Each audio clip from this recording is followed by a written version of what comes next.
Mi-janvier, les états généraux du cœur de ville d'Alès ont repris du service à l'espace Caso. Les 4 ateliers de travail de la deuxième phase du processus ont chacun rassemblé une centaine de personnes, toujours autour des 4 thèmes, ville à vivre, espace public de qualité, un cœur battant attractif et une ville en mouvement. Je trouve ça très bien, très intéressant de faire communiquer les personnes du centre-ville qui donnent leurs idées.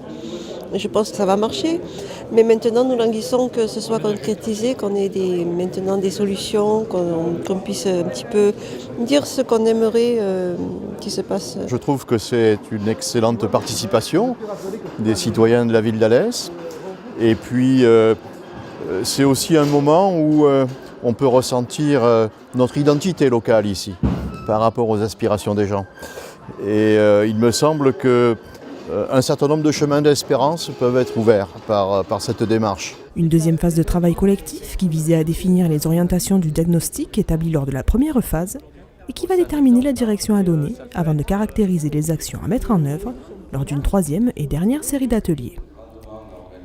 D'ici là, et comme après la première, cette deuxième étape va faire l'objet d'une enquête grand public du 30 janvier au 8 février. C'est en fait le reflet du travail qui a été fait dans les ateliers. Il y a un traitement qui est fait après les ateliers pour arriver à éviter tous les doublons des expressions de tous les participants, arriver à faire une synthèse la plus fidèle possible et à partir de là en extraire des questions sur lesquelles tous ceux qui voudront bien répondront et permettront de qualifier et de quantifier les orientations des plus importantes ou des plus reconnues ou un peu moins reconnues. Valoriser les sites de qualité. On compte sur vous pour continuer de construire l'avenir de notre cœur de ville, cœur de territoire.